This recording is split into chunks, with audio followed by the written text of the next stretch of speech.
ಸ್ನೇಹಿತರೆ, money plant ದಟ್ಟವಾಗಿ ಆರೋಗ್ಯದಿಂದ ಬೆಳೆಯಬೇಕಂದ್ರೆ ಇಂದಿನ ವಿಡಿಯೋದಲ್ಲಿ ಒಂದು ಹೋಮ್ ಮೇಡ್ ಆರ್ಗ್ಯಾನಿಕ್ ದ್ರವಗೊಬ್ಬರದ ತಯಾರಿಕೆ ತಿಳಿಸಲಿದ್ದೇವೆ. ಈ ದ್ರವಗೊಬ್ಬರವನ್ನು ಕೇವಲ 15 ದಿನಗಳಿಗೆ ಒಮ್ಮೆಯಂತೆ ನೀಡಿದರೆ ಸಾಕು, ನಿಮ್ಮಲ್ಲಿರುವಂತಹ ಮನಿ ಪ್ಲಾಂಟ್ ಬಳ್ಳಿ ಮತ್ತು ಎಲೆ ದಟ್ಟವಾಗಿ ಆರೋಗ್ಯದಿಂದ ಬೆಳೆಯಲು ಆರಂಭಿಸುವುದು. ಇದರ ಜೊತೆಗೆ ಮನಿ ಪ್ಲಾಂಟ್ ಬೆಳೆಸುವಾಗ ಅನುಸರಿಸಬೇಕಾದಂತಹ ಕೆಲ ಮಹತ್ವದ ಟಿಪ್ಸ್ಗಳನ್ನು ತಿಳಿಸಲಿರುವ ಇಂದಿನ ವಿಡಿಯೋ. ಮನಿ ಪ್ಲಾಂಟ್ ಬೆಳೆಸುವ ಸುಲಭ ಸರಳ ವಿಧಾನಗಳನ್ನು ಹಂಚಿಕೊಳ್ಳುತ್ತಾ ಸಾಗುವುದರಿಂದ ವಿಡಿಯೋ ಸ್ಕಿಪ್ ಮಾಡದೆ ಅಂತ್ಯದವರೆಗೂ ನೋಡ್ತೀರಾ ಅಂತ ಭಾವಿಸಿ, ಆತ್ಮೀಯ ಸ್ನೇಹಿತರೆ, ತಾವು ಮೇರೀಸ್ ಮನೆ ಗಾರ್ಡನ್ ಚಾನಲ್ ಅನ್ನು ವೀಕ್ಷಣೆ ಮಾಡ್ತಾ ಇದ್ದೀರಾ. ನಾನು ನಿಮ್ಮ ದೀಪಕ್ ಕುಮಾರ್ ಟಿಟಿ ತಮಗೆಲ್ಲ ಆತ್ಮೀಯ ಸ್ವಾಗತವನ್ನು ಕೋರ್ತೇನೆ. ಯಾರೆಲ್ಲ ಹೊಸ ವೀಕ್ಷಕ ಸ್ನೇಹಿತರು ಇನ್ನೂ ಕೂಡ ನಮ್ಮ ಚಾನಲ್ ಅನ್ನು ಸಬ್ಸ್ಕ್ರೈಬ್ ಮಾಡ್ಕೊಂಡಿಲ್ಲ, ದಯವಿಟ್ಟು ಸಬ್ಸ್ಕ್ರೈಬ್ ಮಾಡ್ಕೊಳ್ಳಿ. ಹಾಗೆ ಬೆಲ್ ಬಟನ್ ನಲ್ಲಿ ಆಲ್ ಅನ್ನ ಸೆಲೆಕ್ಷನ್ ಮಾಡ್ಕೊಂಡ್ರೆ ನಾವು ಗಾರ್ಡನ್ಗೆ ಸಂಬಂಧಪಟ್ಟಂತಹ ಮಾಹಿತಿಪೂರ್ಣ ವಿಡಿಯೋಗಳನ್ನ ಬಿಡುಗಡೆ ಮಾಡುವಂತಹ ವಿಡಿಯೋ ನೋಟಿಫಿಕೇಶನ್ ಅನ್ನ ಯೂಟ್ಯೂಬ್ ನಿಮಗೆ ಕಳಿಸಿಕೊಡುವಂತಾಗುತ್ತೆ. ಈ ವಿಡಿಯೋ ಇಷ್ಟವಾದ್ರೆ ಒಂದು ಲೈಕ್ ಕೊಡಿ.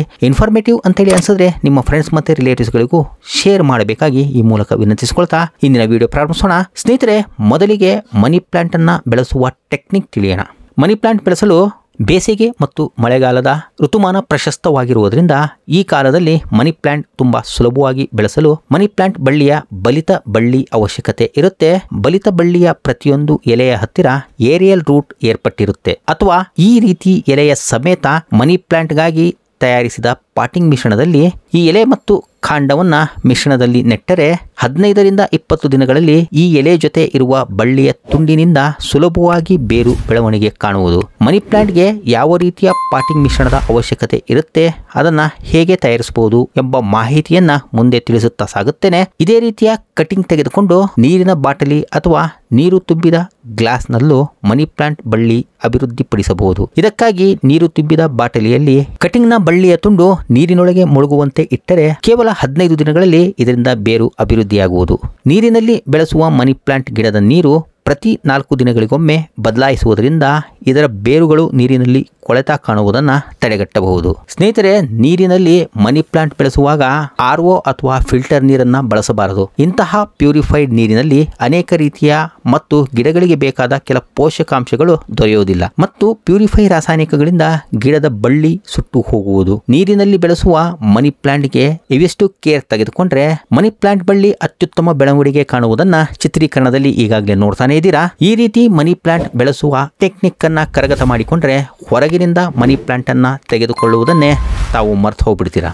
ಇನ್ನ ಮನಿ ಪ್ಲಾಂಟ್ ಗಿಡಕ್ಕೆ ಕೇರ್ ತೆಗೆದುಕೊಳ್ಳಬೇಕಾದ ಟಿಪ್ ನಂಬರ್ 1 ಅಂತ ನೋಡೋದಾದ್ರೆ, ಮನಿ ಪ್ಲಾಂಟ್ ಗಿಡಕ್ಕೆ ಅತಿ ಹೆಚ್ಚಿನ ಬಿಸಿಲಿನ ಶಾಖದ ಅವಶ್ಯಕತೆ ಇರುವುದಿಲ್ಲ. ಬದಲಾಗಿ ಪ್ರಕಾಶಮಾನವಾದ ಬೆಳಕಿನ ಅವಶ್ಯಕತೆ ಇರುತ್ತದೆ. ನೀವೇನಾದ್ರೂ ಮನಿ ಪ್ಲಾಂಟ್ ಬಳ್ಳಿಯನ್ನ ಪ್ರಕಾಶಮಾನವಾದ ಬೆಳಕಿನಲ್ಲಿ ಇಟ್ಟಿದ್ದರೆ ಮನಿ ಪ್ಲಾಂಟ್ ಬೆಳವಣಿಗೆ ಕುಂಠಿತವಾಗುವುದರಿಂದ ಮನಿ ಪ್ಲಾಂಟ್ ಅನ್ನ ನೇರ ಸೂರ್ಯರಶ್ಮಿ ತಾಕದ ಮತ್ತು ಪ್ರಕಾಶಮಾನವಾದಂತಹ ಬೆಳಕು ಬೀಳುವ ಸ್ಥಳದಲ್ಲಿ ಇರಿಸಿದ್ರೆ ಮನಿ ಪ್ಲಾಂಟ್ ಆನಂದವಾಗಿ ಆರೋಗ್ಯದಿಂದ ಬೆಳವಣಿಗೆ ಕಾಣುತ್ತದೆ. ಮನಿ ಪ್ಲಾಂಟ್ ಅನ್ನ ಕೆಲವರು ಇಂಡೋರ್ ನಲ್ಲಿ ಇಟ್ಟಿರ್ತಾರೆ. ಹೀಗೆ ಇಂಡೋರ್ ಅಂದ್ರೆ ಮನೆಯೊಳಗೆ ತೀರಾ ಕತ್ತಲು ತುಂಬಿದ ಸ್ಥಳಗಳಲ್ಲಿ ಅಂದ್ರೆ ಬೆಡ್ರೂಮ್, ಸ್ಟೋರ್ ರೂಮ್ ನಲ್ಲಿ ಇಡದೆ ಹಾಲಿನಲ್ಲಿ ಅಥವಾ ಬಾಲ್ಕನಿನಲ್ಲಿ, ವಿಂಡೋ ಸೈಡ್ಗಳಲ್ಲಿ ಉತ್ತಮವಾದಂತಹ ಬೆಳಕು ದೊರೆಯುವ ಸ್ಥಳಗಳಲ್ಲಿ ಇರಿಸಿದ್ರೆ ಮನಿ ಪ್ಲಾಂಟ್ ಅತ್ಯುತ್ತಮ ಬೆಳವಣಿಗೆ ಕಾಣುತ್ತದೆ. ಸ್ನೇಹಿತರೆ, ಗಿಡಗಳಿಗೆ ಸೂರ್ಯನ ಬೆಳಕು ಅವಶ್ಯಕವಿರುವಷ್ಟೇ ನೀರಿನ ಅವಶ್ಯಕತೆ ಇರುತ್ತದೆ. ಕೇರ್ ಟಿಪ್ ನಂಬರ್ 2ರಲ್ಲಿ ಮನಿ ಪ್ಲಾಂಟ್ಗೆ ಯಾವ ಕ್ರಮದಲ್ಲಿ ನೀರನ್ನ ಪೂರೈಸಬೇಕು ಎಂಬುದನ್ನು ತಿಳಿಯೋಣ. ಸ್ನೇಹಿತರೆ, ಮನಿ ಪ್ಲಾಂಟ್ ತೇವಾಂಶದಿಂದ ಕೂಡಿದ ವಾತಾವರಣದಲ್ಲಿ ಬೆಳೆಯಲು ಇಷ್ಟಪಡುವುದರಿಂದ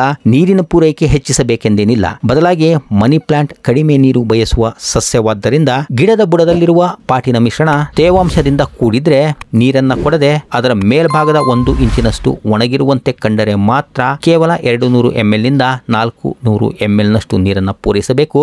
ಸ್ನೇಹಿತರೆ, ಚಿತ್ರೀಕರಣದಲ್ಲಿ ನೋಡ್ತಾ ಇರೋ ಹಾಗೆ ಮನಿ ಪ್ಲಾಂಟ್ ನ ಕೆಲ ಎಲೆಗಳು ಅಂಚಿನಲ್ಲಿ ಸುಟ್ಟಂತೆ ಕಾಣುತ್ತಿವೆ. ಈ ರೀತಿ ಎಲೆಗಳು ತುದಿಯಿಂದ ಅಥವಾ ಎಲೆಗಳ ಅಂಚಿನಿಂದ ಸುಟ್ಟಂತೆ ಕಾಣಲು ಪ್ರಮುಖ ಕಾರಣವೇ ಅನಿಯಮಿತ ನೀರಿನ ಪೂರೈಕೆ. ಹಾಗಾಗಿ ಈಗಾಗಲೇ ತಿಳಿಸಿರುವ ಸರಿಯಾದ ಕ್ರಮದಲ್ಲಿ ಪ್ರತಿ 2ರಿಂದ 3 ದಿನಗಳಿಗೊಮ್ಮೆ ನೀರನ್ನ ಪೂರೈಸುವುದು ಒಳ್ಳೆಯದು. ನೀರನ್ನ ಪೂರೈಸುವ ಈ ಕ್ರಮವನ್ನ ಪಾಲಿಸಿದ್ರೆ ಮನಿ ಪ್ಲಾಂಟ್ ನ ಬೇರುಗಳು ಕೊಳೆಯುವುದನ್ನು ತಡೆಗಟ್ಟಿ ಗಿಡದ ಆರೋಗ್ಯವನ್ನ ಕಾಪಾಡಿದಂತಾಗುತ್ತದೆ. ಸ್ನೇಹಿತರೆ, ಮನಿ ಪ್ಲಾಂಟ್ಗೆ ನೀರನ್ನ ಕೊಡುವ ಮೊದಲು ಗಿಡದ ಬುಡದಲ್ಲಿ ಬಿದ್ದಿರುವಂತಹ ಬೇಡದ ಒಣ ಎಲೆಗಳು, ಬಳ್ಳಿಗಳನ್ನ ತೆಗೆದು ಬೇರ್ಪಡಿಸುವುದರಿಂದ ಒಣ ಎಲೆ ಮತ್ತು ಒಣ ಬಳ್ಳಿಗಳಿಂದ ಅಭಿವೃದ್ಧಿ ಹೊಂದುವ ಫಂಗಸ್ ಮತ್ತು ರೋಗಕಾರಕ ಜೀವಿಗಳಿಂದ ಮನಿ ಪ್ಲಾಂಟ್ ಅನ್ನ ರಕ್ಷಿಸಿದಂತಾಗುತ್ತದೆ. ಮನಿ ಪ್ಲಾಂಟ್ ಅನ್ನ ದಟ್ಟವಾಗಿ ಬೆಳೆಸುವ ಈ ಕೇರ್ ಟಿಪ್ ಅನ್ನ ಮೂರನೆಯದು ಅಂತ ತಿಳಿಯಬಹುದು.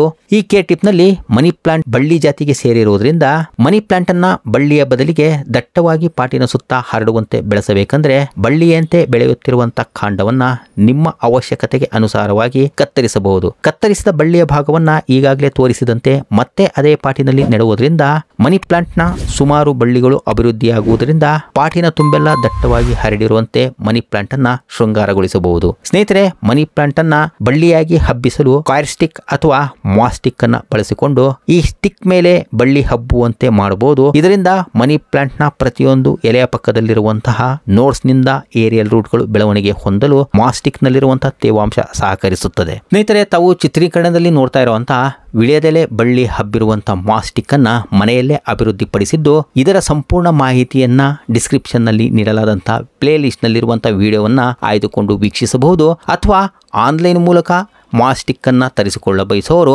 ಡಿಸ್ಕ್ರಿಪ್ಷನ್ ನಲ್ಲಿ ನೀಡಲಾದಂತಹ ಬೈ ಲಿಂಕ್ ಅನ್ನ ಪರಿಶೀಲಿಸಬಹುದು. ಸ್ನೇಹಿತರೆ, ಈಗ ಅತಿ ಮುಖ್ಯವಾದ ವಿಚಾರಕ್ಕೆ ಬರೋಣ. ಇದನ್ನ ಕೇರ್ ಟಿಪ್ ನಂಬರ್ 4 ಅಂತ ತಿಳಿಯಬಹುದು.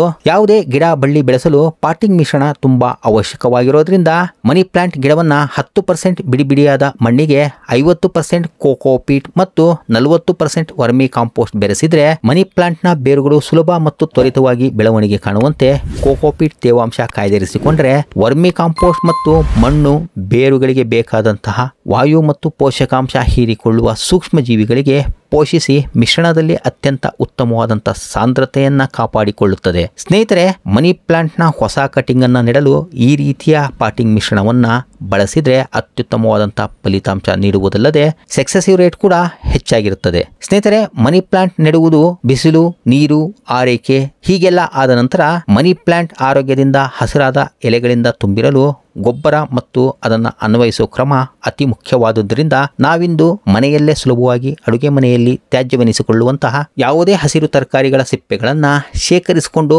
ಪ್ಲಾಸ್ಟಿಕ್ ಕಂಟೈನರ್ನಲ್ಲಿ 30% ನಷ್ಟು ತರಕಾರಿ ಸಿಪ್ಪೆಗಳನ್ನು ಹಾಕಿದ್ರೆ 50% ನೀರು ಮತ್ತು ಸೀವೀಡ್ ಗ್ರಾನ್ಯೂಲ್ಸ್ ಪ್ರತಿ 10 ml ಗೆ ಒಂದು ಕಾಳಿನಂತೆ ಅಂದಾಜು 50 ರಿಂದ 100 ಗ್ರಾಂನಷ್ಟು ಬೆರೆಸಿ ಕನಿಷ್ಠ 2 ದಿನಗಳ ಕಾಲ ನೆರಳಿನಲ್ಲಿಟ್ಟು ನಂತರ ಮೇಲಿನ ತಿಳಿ ನೀರನ್ನ ಸೋಸಿಕೊಂಡು ಅದರ ಸಮ ಪ್ರಮಾಣದಲ್ಲಿರುವಂತಹ ನೀರನ್ನ ಬೆರೆಸಿ ಡೈಲ್ಯೂಟ್ ಮಾಡಿ ಪ್ರತಿಯೊಂದು ಗಿಡಗಳಿಗೆ 200 ml ನಿಂದ 300 ml ನಷ್ಟು ಕೊಡಬಹುದು. ಸ್ನೇಹಿತರೆ, ತರಕಾರಿ ಸಿಪ್ಪೆಗಳನ್ನ ನೆನೆಸಿದ ನೀರಿಗೆ 100 ಗ್ರಾಂ ಬೆಲ್ಲ ಬೆರೆಸಿ ತುಂಬಾ ದಿನಗಳವರೆಗೆ ಇರಿಸಿಕೊಂಡು ಪ್ರತಿ 15 ದಿನಗಳಿಗೊಮ್ಮೆ ಕೇವಲ ಮನಿ ಪ್ಲಾಂಟ್ ಗಿಡಗಳಿಗಷ್ಟೇ ಅಲ್ಲದೆ ಹೂವು, ಹಣ್ಣು, ತರಕಾರಿ ಗಿಡಗಳಿಗೂ ಅನ್ವಯಿಸಬಹುದು. ಈ ರೀತಿ ಶೇಖರಿಸಿಟ್ಟ ದ್ರಾವಣ ದಿನದಿಂದ ದಿನಕ್ಕೆ ಬಲಿಷ್ಠವಾಗುತ್ತಿರುತ್ತದಾದ್ದರಿಂದ 50 ml ನೀರಿಗೆ ಅದರ 3 ರಿಂದ 4 ಪಟ್ಟು ಹೆಚ್ಚಿಗೆ ನೀರನ್ನ ಬೆರೆಸಿ ಡೈಲ್ಯೂಟ್ ಮಾಡಿದ ನಂತರವಷ್ಟೇ ಗಿಡಗಳಿಗೆ ಅನ್ವಯಿಸಬೇಕು. ಇಲ್ಲವಾದಲ್ಲಿ ಗಿಡಗಳು ಸುಟ್ಟು ಹೋಗುವ ಸಾಧ್ಯತೆ ಹೆಚ್ಚಾಗಿರುತ್ತದೆ. ಸ್ನೇಹಿತರೆ, ದ್ರಾವಣದಲ್ಲಿ ಸೀವೀಡ್ ನ ಬಳಕೆ ಮಾಡಿರೋದ್ರಿಂದ ಬೇರುಗಳು ಬಲಿಷ್ಠ ಮತ್ತು ಆರೋಗ್ಯವಾಗಿ ಬೆಳವಣಿಗೆಯಾಗುತ್ತದೆ ಎಂಬ ಮಾಹಿತಿ ಹಂಚಿಕೊಂಡಿರುವ ಈ ವಿಡಿಯೋ ನಿಮ್ಮ ಗಾರ್ಡನಿಂಗ್ ಕೆಲಸದಲ್ಲಿ ಉಪಯೋಗವಾಗಿರಬಹುದು ಎಂಬ ನಂಬಿಕೆಯಿಂದ ಮತ್ತೊಂದು ಗಾರ್ಡನಿಂಗ್ ಮಾಹಿತಿ ಹೊತ್ತ ವಿಡಿಯೋದೊಂದಿಗೆ ಹಾಜರಾಗ್ತೇನೆ. ಅಲ್ಲಿಯವರೆಗೂ ಸರ್ವೇ ಜನಾಃ ಸುಖಿನೋ ಭವಂತು. Happy gardening. ಧನ್ಯವಾದಗಳು. ನಮಸ್ಕಾರ.